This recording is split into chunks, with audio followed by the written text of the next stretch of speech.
O Botafogo venceu o César Valerro de Louco Abreu por 4-0 no estádio Newton Santos. Uma vitória maiúscula, uma boa vitória do Botafogo, que dá muita confiança para o Botafogo, não somente na Sul-Americana, mas também para a sequência do Campeonato Brasileiro. É depois da vinheta.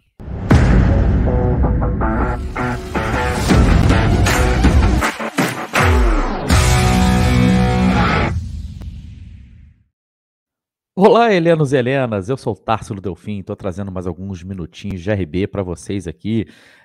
Galera, o Botafogo venceu o César Valerro, muita gente tinha uma expectativa interessante para esse jogo, que o Botafogo poderia ter algumas dificuldades, muito boa parte da torcida esperando um ferrolho, né, por parte do César Valerro, com o Louco Abreu tentando sair nos contra-ataques, recepção bacana para o Louco Abreu. Foi tudo muito bacana. Você pode conferir todos os comentários, né, com relação ao que ocorreu no jogo, né, no pós-jogo, dá só uma conferida no pós-jogo de ontem. Bruno Matuto, né, estava aqui tocando o programa durante boa parte, e eu e o Falcão chegamos no finalzinho lá, mas é bacana, dá para você conferir bastante coisa sobre tudo que rolou no jogo com em mais minúcias. E o que eu estou trazendo aqui para vocês, na verdade, são 5 destaques de Botafogo, 4 e César Valerro, 0. Porém, antes de eu falar, né, sobre esses 5 destaques, eu quero pedir para você aí já deixar seu like, para você que está chegando aqui, já conhece o nosso trabalho, já sabe como é que funciona, né? É simples, dá aquele like preventivo, você dando aquele like preventivo, cara, ajuda bastante, né, a plataforma, o YouTube, a divulgar o nosso canal, porque eles entendem que quanto mais like, melhor é o conteúdo aqui, eles acabam distribuindo o nosso canal para uma quantidade maior de pessoas, cada vez maior de pessoas. Essas pessoas chegam aqui no nosso canal e acabam se inscrevendo também na Rádio Botafogo, fazendo com que o nosso canal cresça cada vez mais, e a gente está aí quase chegando logo nos 47 mil inscritos, né? A gente está muito próximo dos 47 mil inscritos, a gente quer chegar logo nesses 50 mil e depois passar voando por isso aí. Então eu conto com a sua ajuda. Você também pode ajudar o canal, você pode se tornar membro aqui da Rádio Botafogo, e por menos de R$ 5, gente, pensa bem, o que você faz com menos de R$ 5 hoje em dia, né? Você toma uma cerveja com R$ 5? Eu duvido, não tem como. Você pode até tomar aquelas canjibrinas da Braba, mas cerveja boa mesmo, com menos de R$ 5, você não toma, não tem jeito. Mas você pode se tornar membro da Rádio Botafogo com menos de R$ 5. E tem outros membros aí, tem outros perfis, é só você dar uma olhada aí depois na aba de membros para saber qual perfil no qual você se encaixa melhor, tá bom? Olha só, Botafogo vence o César Valerro sem sustos, uma atuação que a gente pode dizer excelente do Botafogo, uma baita de uma atuação do Botafogo, que em nenhum momento, né, levou em consideração a fragilidade do adversário. Fez o que tem que fazer, o Botafogo fez o que se espera de uma equipe que sabe que tecnicamente, fisicamente é muito superior ao adversário, vai lá e ganha. É isso que tem que fazer, e ganha com autoridade, ganha bem.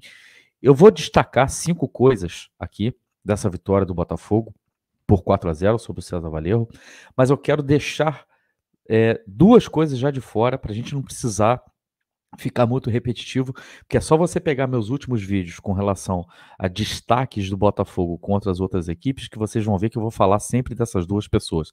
Hoje eu não vou falar deles, porque eles já estão virando meio que consenso, meio que ao concurso no Botafogo. Na verdade, 3, né? Só que um deles não foi exigido. O PR praticamente não participou do jogo. O PR viu o jogo de camarote dentro de campo contra o César Valerro. Agora, desculpa aí, galera, espirrando aqui um pouquinho. Agora, Tiquinho Soares e Eduardo, eu não vou colocar como destaques esse jogo, porque não dá mais. Os caras são destaques do Botafogo em todos os jogos do Botafogo. Então não tem por que ficar gastando mais thumb aqui com destaque de Tiquinho Soares e Eduardo. Simplesmente espetaculares. Ambos espetaculares, tá? Então eu vou colocar os 5 destaques do Botafogo para além de Tiquinho Soares e Eduardo, beleza? O primeiro deles que eu vou trazer para vocês é o Vitor Sá. É opção. Galera, eu tenho certeza aí que todo mundo que viu a escalação do Botafogo antes do jogo. Quando viu o nomezinho do Vitor Sá, muita gente coçou a cabeça e falou: caraca, Vitor Sá, cara, por que Vitor Sá? Pô, de novo Vitor Sá. Esse cara já tinha praticamente selado o seu destino no Botafogo, a gente não estava mais contando com o Vitor Sá. Acontece, meus amigos, que o Botafogo tem um quebra-cabeça. O time do Botafogo é um quebra-cabeça. E como todo quebra-cabeça, você precisa fazer com que as peças se encaixem. Você não pode simplesmente colocar o Lucas Fernandes em campo e achar que você não precisa de outros jogadores que auxiliem na marcação. Principalmente quando a gente sabe que o forte do Lucas Fernandes não é a marcação. Então, o Vitor Sá compensa, né, o fato de você ter um jogador com menos pegada no meio de campo. Eis que, no primeiro tempo do jogo, o Vitor Sá simplesmente faz um gol, ele sofre o pênalti do segundo gol e provoca uma expulsão. O Vitor Sá ganhou o jogo no primeiro tempo. Então, a atuação do Vitor Sá, por isso que a gente fala, eu adoro quando o Botafogo queima a minha língua. Adoro quando o Botafogo prova que eu estou errado. E eu venho dizendo aqui, inclusive falei há 2 vídeos anteriores aqui, que eu já não achava mais que o Vitor Sá fosse receber mais chances do Luiz Castro. Eu achava que a questão das pontas já estava muito bem resolvida, que é Júnior Santos, Gustavo Sauer, Luiz Henrique, né, e o próprio Matias Segovia. Como o Matias Segovia não vai poder jogar, pelo menos por enquanto, a fase de grupos da Sul-Americana, ele entrou com o Vitor Sá, e o Vitor Sá vai lá e arrebenta com o jogo no primeiro tempo. Parabéns, Vitor Sá, calou minha boca mais uma vez. Eu não tenho vergonha de estar errado. Quando eu tô errado, venho aqui, admito para vocês, não existe nenhum problema a gente mudar de opinião, principalmente quando a gente muda de opinião embasado com a atuação que o Vitor Sá nos deu no jogo contra o César Vallejo, né? Parabéns, Vitor Sá. O segundo destaque do Botafogo, da vitória do Botafogo, é que o Danilo está cada vez mais consolidado no meio de campo do Botafogo. Danilo Barbosa simplesmente ontem foi senhor do meio de campo do Botafogo mais uma vez. O Danilo Barbosa ontem não teve a companhia do Tietê logo de início, ele teve o Lucas Fernandes, e o entendimento entre os dois foi espetacular. Né? O Lucas Fernandes, um jogador extremamente técnico, a facilidade que ele tem de se desvencilhar dos adversários faz com que o Danilo Barbosa, desculpe, acabe recebendo a bola. Tá brabo, galera. Comecei a espirrar depois que eu voltei do estádio. Faz com que o Danilo Barbosa receba bolas em algumas situações onde ele acaba tendo uma visão de jogo privilegiada. Exemplo disso, o primeiro gol do Botafogo.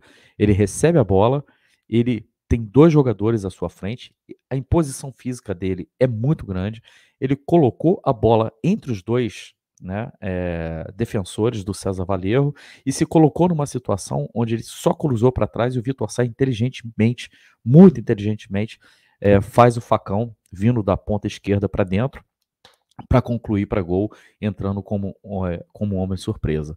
Então, assim, é muito importante os volantes do Botafogo pisarem na área, extremamente importante. Agora, extremamente importante um jogador como o Danilo Barbosa fazer além daquilo que teoricamente se espera dele, que seria, muita gente vê o Danilo Barbosa como se fosse um cão de guarda. Ele não é um cão de guarda, é um jogador que ele pode dar para a gente muito, mas muito mais do que simplesmente a noção dele de cobertura e a força na marcação. É um jogador muito diferenciado, está se encaixando muito bem no sistema do Luiz Castro, a gente ganha muito quando ele está em campo, favorece muito também o Luiz Castro para poder escalar o Lucas Fernandes.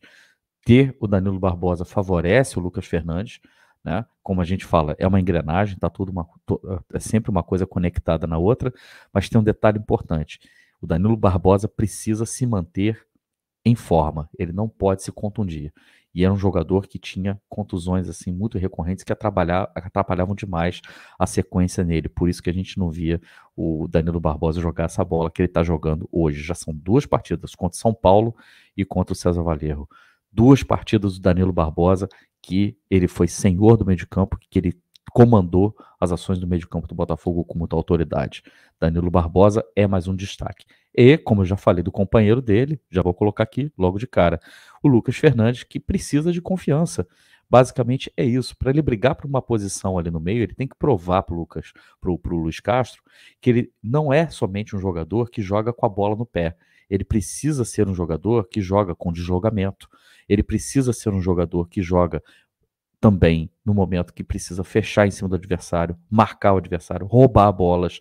Ele precisa dessas valências, ele precisa desenvolver essas valências também. E ele é capaz de fazer isso. O Lucas Fernandes é capaz de fazer isso. Só que o Lucas Fernandes, ele cresce demais, ele vira um baita de um jogador. No jogo contra o César Valerro, ele encheu os olhos da torcida, dando chapéu e tal, se desvencilhando dos adversários, abrindo bolas espetaculares, cadenciando o jogo no meio. Um jogador extremamente técnico, um jogador muito importante, que pode contribuir demais no sistema do Luiz Castro, principalmente quando a gente precisa do desafogo ali para você sair da área. O que, que falta para o Lucas Fernandes? Aquele pouquinho de intensidade. Quem sabe o Lucas Fernandes ganhando confiança, principalmente de jogar partidas como essa contra o César Valerro, em que ele jogou muita bola, ele não possa contribuir, inclusive, nos dando mais do que aquilo que, teoricamente, ele sempre contribui com o Botafogo. O Lucas Fernandes é um jogador muito importante para o Botafogo. O próximo destaque, né, vem do segundo tempo. Tietê cresce muito com o time do Botafogo quando o Botafogo cresce. É isso aí. O Tietê não havia feito uma boa partida contra o São Paulo. E a partida do Botafogo contra o São Paulo não foi muito boa, apesar da vitória. Quando o Tietê está dentro de um time que está jogando muito bem azeitado, quando o Botafogo consegue acertar suas dinâmicas, quando o Botafogo consegue imprimir um ritmo de jogo, o Tietê cresce demais. E aí é muito importante para a gente ter um jogador como o Tietê. O Tietê vai ser titular absoluto do Botafogo? Não sei. Ele tem a confiança do Luiz Castro? Tem. Os outros jogadores do elenco gostam demais do Tietê. O Tietê facilita muito o jogo para vários outros jogadores do elenco, mas nem sempre o Tietê está no melhor dele. E nem sempre o Tietê faz aquilo que o Danilo Fernandes, toda hora eu falo Danilo Fernandes, o Lucas Fernandes e Danilo Barbosa, estou meio que mesclando os dois. Nem em todos os momentos o Tietê pisa na área como o Danilo Barbosa hoje pisou para criar jogada. Agora, detalhe importante, o Tietê fez o gol dele, mesmo de pênalti. Depois desse gol, ele quase fez o segundo gol dele também, entrando sozinho, só que ele concluiu mal, chutou em cima do goleiro, uma jogadaça do Botafogo pela direita, jogadaça do Sauer também pela direita. Assim, Tietê pisando na área, os volantes do Botafogo precisam pisar na área. Para que eles façam isso, o Botafogo precisa jogar com confiança. É muito bom Tietê, nesse momento, crescendo. E por último, o último destaque, é extremamente fundamental para o Botafogo rodar o elenco, porque nós temos 3 competições. E a gente já falava aqui que a gente não achava que o elenco do Botafogo fosse forte o suficiente para disputar 3 competições, e realmente talvez não seja. Mas o fato do Luiz Castro conseguir rodar o elenco e manter os jogadores, todos eles, em nível competitivo e ao mesmo tempo em bom nível físico, sem perder jogadores por contusão, isso é o melhor cenário de todos. A gente viu o quanto que o Fluminense foi longe no ano passado por não ter jogadores sofrendo por contusão. O quanto que o Palmeiras, por exemplo, se deu bem com nível baixíssimo de contusão. E o Botafogo tem, no ano de 2023, já números bem baixos de perdas de jogadores por contusão. Espero que o Marçal esteja, né, a nível de jogo contra o Bahia, mas extremamente importante, todos os jogadores que participaram do jogo hoje, né, do jogo ontem, né, contra o César Valerro, né, que eles estejam em nível de jogo, mas também que estejam suficientemente descansados e aptos para poder jogar. A gente vai pegar o Bahia na segunda-feira, é um jogo difícil, um jogo lá na Fonte Nova, o Bahia vem de uma derrota, com certeza vai vir para cima do Botafogo com tudo, casa cheia, casa lotada, e o Botafogo precisa ter excelentes opções para também segurar o ímpeto do Bahia, mas também poder agredir o Bahia. Beleza? Você concorda, discorda de tudo que eu falei? Não tem problema. Coloca aí seus comentários que eu quero saber a sua opinião. Deixa seu like, se inscreva na Rádio Botafogo. Considere tornar-se membro da Rádio Botafogo. Por menos de R$5 você se torna membro da Rádio Botafogo. Beleza? Eu volto a qualquer momento com mais alguns minutinhos de RB. Um grande abraço. Tchau!